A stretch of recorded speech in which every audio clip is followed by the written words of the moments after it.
This is Revathi. Welcome back to అందమైన కథల పొదిరిల్లు. మహర్షి episode number 210. Venkat వాళ్ళ ఇంటికి వచ్చిన గౌతమ్, తాన్య. అక్కడ ఏం జరిగింది?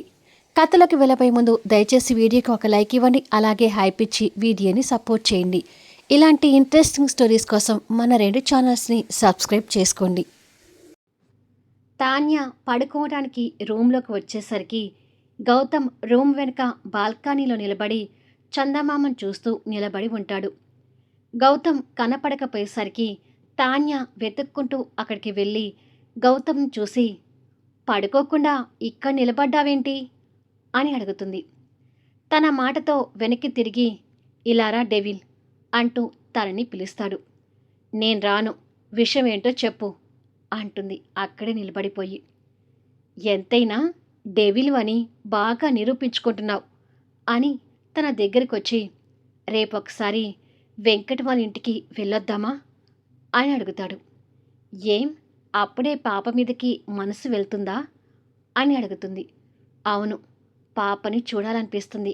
పైగా వెంకట్ కూడా మిథున మీద కోపంగా ఉన్నాడని తెలుసు కదా, ఒకసారి మనం వెళ్ళి వాళ్ళతో మాట్లాడి వద్దాము అని అంటాడు. సరే, రేపు వెళ్దాము అని, నాకు నిద్రొస్తుంది, గుడ్ నైట్ అని చెప్పి వెళ్ళి పడుకుంటుంది. తను పడుకోవడం చూస్తూ గౌతమ్ కూడా వచ్చి తన పక్కన పడుకోలేకపోతున్నందుకు నిరాశ చెందుతూ బాధగా సోఫాలో పడుకొని తన తప్పుల్ని క్షమిస్తూ, కాస్తో కూస్తో నేను తగ్గి వస్తున్నా ఈ డెవిల్ మాత్రం అసలు తగ్గి రాకపోగా ఇంకా బెట్ చేస్తుంది. పెళ్లి చేసుకున్న బ్రహ్మచారిగా ఇలా ఎన్నాళ్ళుండాలో అని మనసులో తిట్టుకుంటూ కళ్ళు మూసుకుని నిద్రలోకి పోతున్న తనని చూస్తూ పడుకుంటాడు. అదే సమయంలో అవంతి కూడా పడుకోవటానికి బెడ్రూమ్లోకి వచ్చేసరికి మహర్షి బెనర్జీ గారితో ఫోన్లో మాట్లాడుతూ ఉంటాడు. చెల్లెల గురించి విని బాధపడుతూనే, మిథున వచ్చింది ఈరోజే కదా, వెంకట్కి ఆ మాత్రం కోపతాపాలు ఉంటాయిలేండి, త్వరలో అన్నీ సర్దుకుంటాయిలేండి, వాళ్ళ గురించి మీరు బాధపడకండి అంటాడు మహర్షి. మిథున మా ఇంటికి కోడలు కాకముందే నా స్నేహితుడి కూతురు మహర్షి, అందుకే ఇంతగా బాధపడుతున్నాను. సరేలే, ఉన్న విషయం చెప్పాలని అనిపించి ఫోన్ చేశాను, ఇక ఉంటాను, గుడ్ నైట్ అని చెప్పి బెనర్జీ గారు ఫోన్ పెట్టేస్తాడు. అవంతి పక్కకొచ్చి కూర్చొని, వెంకట్ కోపం ఇంకా తగ్గలేదంటనా అని అడుగుతుంది. మిథున వల్ల వెంకట్ పడిన స్ట్రగుల్కి అంత ఈజీగా కోపం ఎలా తగ్గుతుంది అంటాడు బాధపడుతూ. అది కూడా నిజమే మహర్షి గారు, ఏం జరిగితే వాళ్ళిద్దరూ మళ్ళీ ఎప్పటిలా కలుస్తారో అర్థం కావడం లేదు అని అంటుంది వాళ్ళిద్దరి గురించి బాధపడుతూ. రేపు మళ్ళీ ఒకసారి వెంకట్తో మాట్లాడి చూస్తానులే అని, ఇప్పటికే చాలా టైం అయింది, ఇక పడుకో అంటాడు మహర్షి పడుకుంటూ. అవంతి లైట్ ఆఫ్ చేసి పక్కన పడుకొని, వెంకట్ వాళ్ళ పాప చాలా బాగుంది కదా, అలాంటి పిల్లలు మనకెప్పుడు పుడతారో అని అడుగుతుంది ఆశగా. తన ఆశను చూసి నవ్వుతూ, త్వరలో మన కోరిక కూడా నెరవేరుతుందిలే అని తన నుదుటిన ముద్దు పెట్టుకుని దగ్గరికి తీసుకుంటాడు. వెంకట్ రోజులాగానే ఎర్లీ మార్నింగ్ లేచేసరికి పాప రాత్రి ఎలా పడుకుందో అలాగే పడుకుని నిద్రపోతుంటుంది. పాపకి వెచ్చగా అనిపించి హాయిగా నిద్రపోయింది. నా బంగారు తల్లి అంటూ ముద్దు చేసి పాప మీద చెదిరిన బ్లాంకెట్ సరిచేసి బెడ్ దిగి బయటకొచ్చేసరికి మిథున చలికి ముడుచుకొని వణుకుతూ పడుకోవటం వెంకట్కి కనిపిస్తూ ఉంటుంది. అయినా కూడా తనని పట్టించుకోకుండా అక్కడి నుండి వెళ్ళిపోతాడు. వెంకట్ వచ్చి చూసింది నిద్రలో ఉన్న మిథునకి ఏమీ తెలియడం లేదు. కాసేపటికి తులసి అక్కడికి వచ్చి చలికి ఇబ్బంది పడుతున్న కోడలను చూసి, అమ్మా మిథున అంటూ లేపింది. మిథున నిద్ర కలతో లేచి కూర్చొని, గుడ్ మార్నింగ్ అత్తయ్య అని అంటుంది. ఏం గుడ్ మార్నింగో ఏంటో, రాత్రంతా చలికి వణుకుతూ ఇక్కడే పడుకొని పోయావు, ఇప్పుడే నా రూమ్లోకి వెళ్ళి కాసేపు పడుకోమ్మా అని అంటుంది. తెల్లవారిపోయింది కదా అత్తయ్య, ఇక నాకు పడుకున్న నిద్ర పట్టదులే అని అంటుంది.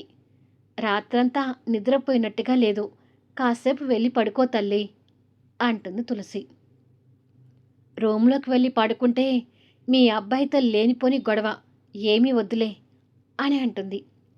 కనీసం పాపైన లేచిందేమో, వెళ్ళి తన సంగతి చూడు అంటుంది తులసి. అవును, బుడ్డది రాత్రి ఎప్పుడో పాలు తాగింది, పాపం తనకి ఆకలవుతుండాలి అని చెప్పి రూంలోకి వెళ్తుంది. తను వెళ్ళేసరికి పాప లేచి ఆకలనిపించి ఏడుస్తుంటుంది. అయ్యో తల్లి, నీకు ఆకలవుతుందా అంటూ పాపని ఒడిలోకి తీసుకొని తన స్తనాన్ని పాపకు పట్టింది. అలా పాపకు పాలిస్తుండగా వెంకట్ రూంలోకి వచ్చాడు. తను రూంలో ఉండేసరికి మళ్ళీ తనని కోపంగా చూస్తుంటాడు. ఆ కోపం మిథునకి అర్థమై, బయటికి వెళ్ళి పాలు పట్టాలంటే పాప చలికి ఇబ్బంది పడుతుంది వెంకట్, అందుకే ఇక్కడ పాలు పట్టి వెళ్తాను అని చెప్తుంది. ఆ మాటలు విని మౌనంగా టవల్ తీసుకొని వాష్రూంలోకి వెళ్ళిపోయాడు. ఏంటో, ఎప్పుడూ నవ్వుతూ తూలుతూ ఉండే నా కన్నా ఇలా కోపంగా ఉంటే అస్సలు నచ్చటం లేదు అని బాధపడుతూనే పాపకి పాలిస్తుంటుంది. వెంకట్ స్నానం చేసి టవల్ కట్టుకొని బయటకొచ్చేసరికి పాపకి కడుపు నిండా పాలు పట్టి పాపని పడుకోబెట్టి బయటికి వెళ్ళిపోయి ఉంటుంది. కడుపు నిండేసరికి పాప ఏడుపాపి కేరింతలు కొడుతూ ఆడుకుంటూ ఉంటే పాప నవ్వులు చూసి వెంకట్ కూడా కాస్త నవ్వుతూ తనని ఎత్తుకొని ముద్దు పెట్టుకొని గుండెలకు హత్తుకొని, నేనిలా చూస్తుంటే ఆఫీస్ కూడా వెళ్ళాలనిపించడం లేదమ్మా, కానీ ఆఫీస్కి వెళ్ళడం తప్పదు కదా, సాయంత్రం ఆఫీస్ నుండి వచ్చాక నీతో తీరిగ్గా ఆడుకుంటాను అని పాపకి ముద్దులు పెట్టి పడుకోబెట్టగానే కాఫీ అంటూ మిథున గొంతు వినిపిస్తుంది. తల తిప్పి కాఫీ కప్పుతో కనిపిస్తున్న తనని కోపంగా చూస్తాడు.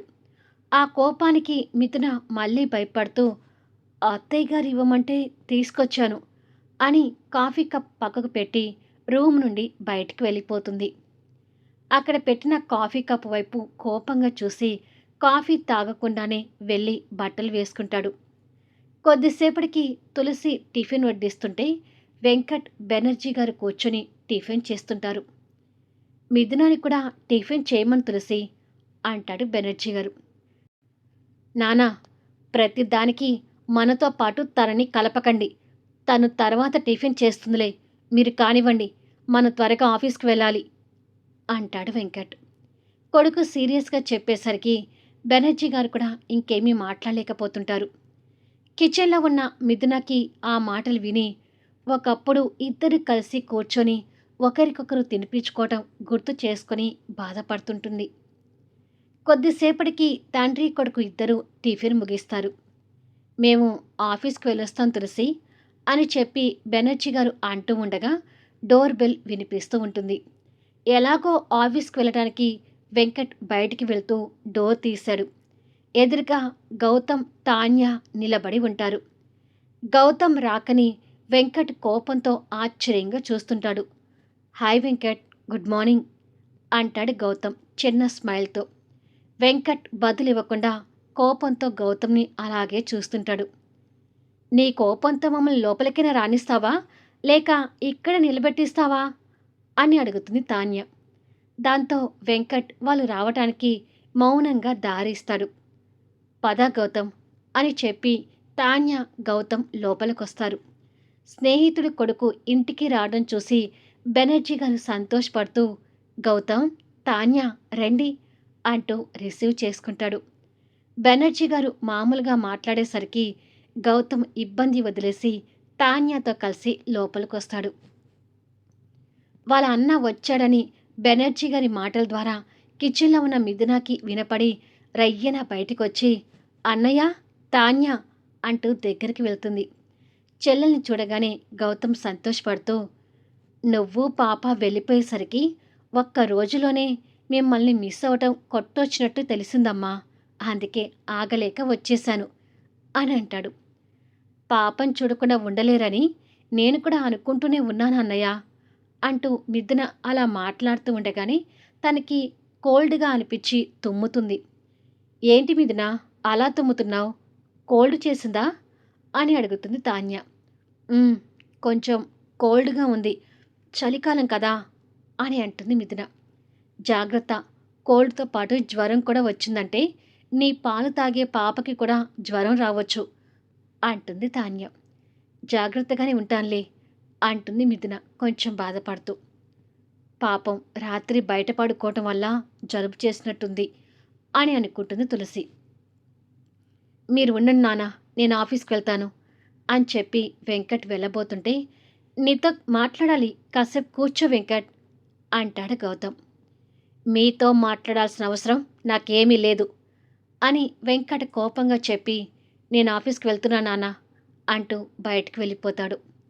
వెంకట్ ప్రవర్తన గౌతమ్ మనసుని బాధపెట్టినట్టుగా ఉంటుంది. వెంకట్ వాళ్ళ అన్నతో అలా ప్రవర్తించేసరికి మిథునకి కూడా బాధగా అనిపిస్తుంది. వాడి మాటలు పట్టించుకోకు గౌతమ్, ముందు కూర్చో అంటూ బెనర్జీ గారు గౌతమ్ని పట్టుకొని కూర్చోబెడతాడు. ఉండండి, మీ మేనకోడలను తీసుకొస్తాను అని చెప్పి తులసి వెళ్ళి పాపని తీసుకుని వచ్చి వాళ్ళకి అందిస్తుంది.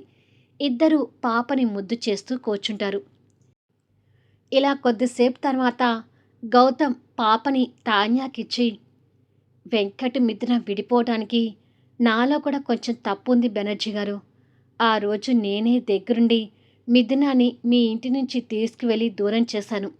అది గుర్తొస్తే నేను ఎంత తప్పు చేశానో నాకు అర్థమవుతుంది. ఈ విషయంలో వెంకట్కి నేను క్షమాపణ చెప్పాలనుకునే వచ్చాను. కానీ వెంకట్ నాకు ఆ ఛాన్స్ ఇవ్వకుండానే వెళ్ళిపోయాడు అని అంటాడు బాధపడుతూ. ఎవ్వరు ఎన్ని క్షమాపణ చెప్పినా, ఎంత సర్ది చెప్పాలని చూసినా వెంకట్ మనసు ఇప్పుడు అప్పట్లో మారేటట్టు లేదు గౌతమ్. కాలమే వాడి మనసుకు తగిలిన గాయాన్ని మాన్పించాలని అనుకుంటున్నాము అంటాడు బెనర్జీ గారు కొడుకు ప్రవర్తనకు బాధపడుతూ. అమ్మ మిథున, వెంకట్ నీతో కూడా ఇలాగే ఉంటున్నాడా అని అడిగాడు గౌతమ్. నేను చేసిన తప్పుకి అలా ఉండక ఇంకా ఎలా ఉంటాడన్నయ్య? కానీ ఏదో ఒకరోజు వెంకట్కి మన మీద ఉన్న కోపం తగ్గి వెంకట్ మనసులో నేను మళ్ళీ స్థానం సంపాదించుకోవడం కోసం ఎదురు చూస్తూనే ఉంటాను అని అంటుంది వెంకట్ మీద ఇష్టంతో. ఇలా కొద్దిసేపు గౌతమ్ తాన్య మాట్లాడి తులసి అందించిన కాఫీ తాగి ఇంటికి వచ్చి రాజశేఖర్ గారికి సుచరితకి అక్కడి విషయాల గురించి చెప్తుంటారు. వెంకట్ ఒక మిథున మీదే కాదమ్మా, మన మీద కూడా చాలా కోపంగా ఉన్నాడు. ఆ రోజు మనం అందరం కలిసి పాపని చూడనివ్వలేదు కదా, వెంకట్ మనసులో అది బాగా ఉండిపోయిందని తెలుస్తుంది అని అంటాడు గౌతమ్. వెంకట్ కోపంలో 100% న్యాయం ఉందిలే గౌతమ్. ఎవరు ఎలాంటి వారు అని తెలుసుకోకుండా ఆ రోజు మిథునాకి సపోర్ట్ చేస్తూ వాళ్ళ ఇంటి వారసురాల్ని వాళ్ళని చూడనివ్వకుండా వెంకట్ వాళ్ళ ఫ్యామిలీని చాలా అవమానించాము అంటూ పశ్చాత్తాపంతో అంటాడు రాజశేఖర్ గారు. వాళ్ళ ఫ్యామిలీ మీద నా కోపం అదే సార్. నా బిడ్డ తల్లి కడుపులో ఉన్నప్పుడే ప్రతి క్షణం తన్ని కనిపెట్టుకుంటూ ఉండాలి అనుకున్నాను. కానీ నాకు ఆ ఆశ నెరవేరలేదు. పోనీ నా కూతురు పుట్టినప్పుడైనా ఎలా ఉందో చూసుకోవాలనే ఆశతో హాస్పిటల్లో పడిగాపులు కాశాను. కానీ అందరూ కలిసి నిర్దాక్షిణంగా మా పాపని మాకు చూపించమని చెప్పారు. ఇప్పుడు ఎవరు ఎన్ని క్షమాపణ చెప్పినా నా కూతుర్ని పుట్టినప్పుడు నేను చూసే క్షణాలని మళ్ళీ తిరిగి తీసుకురాగలుగుతారా అంటూ వెంకట్ తన మనసులో ఉన్న బాధని మహర్షి ముందు పెడతాడు. అలా అని చెప్పి వాళ్ళు చేసిన తప్పుని నువ్వు చేస్తావా వెంకట్ అని అడుగుతాడు పక్కన కూర్చున్న బెనర్జీ గారు. ప్లీజ్ నాన్న, మిథునాకి నాకు సంబంధించిన విషయాల్లో దయచేసి మీరెవరూ జోక్యం చేసుకోకండి. ప్లీజ్ సార్, మీరు కూడా. మిథునాన్ని వాళ్ళ కుటుంబాన్ని క్షమించే ఉదాసీనత మనసు నాకు లేదు అని చెప్పి వెంకట్ అక్కడి నుంచి వెళ్ళిపోతాడు. ఇది మహర్షి వీడి వరుస అంటాడు బెనర్జీ గారు. ఒంటికి తగిలిన గాయాన్ని తొందరగా మాన్పించవచ్చేమో కానీ మనసుకు తగిలిన గాయాన్ని అంత తొందరగా మార్పించలేమని వెంకట్ని చూస్తుంటే మరొకసారి అర్థమవుతుంది. కొన్ని రోజులు వెంకట్ని అలా వదిలేయండి. మీరు తులసి గారు వెంకట్ని ఇబ్బంది పెట్టకండి అంటాడు మహర్షి. వెంకట్ బయటికొచ్చి ఆఫీస్ ముందు కారు స్టార్ట్ చేసుకుని అలా వెళ్ళిపోగానే అక్కడికి రాజశేఖర్ గారి కారు వచ్చి ఆగుతుంది. రాజశేఖర్ గారు కారు దిగి జీవన గ్రూప్ ఆఫ్ ఇండస్ట్రీస్ అనే బోర్డు చూసి జీవనతో అతనికున్న జ్ఞాపకాల్ని గుర్తు చేసుకొని లోపలికి అడుగులు పెడతాడు. రిసెప్షన్ దగ్గరికి వచ్చి మహర్షిని కలవాలి అని అడుగుతాడు. మళ్ళీ నెక్స్ట్ వీడియోలో కలుద్దాం. రాజశేఖర్ దేనికొచ్చాడు? ఇప్పుడు తండ్రి కొడుకు బెనర్జీ మధ్య ఏం జరగబోతుంది? కథ నచ్చితే దయచేసి లైక్ చేయండి, హైప్ ఇవ్వండి, మీ అమూల్యమైన కామెంట్స్ షేర్ చేయండి. Thank you for లీజనింగ్.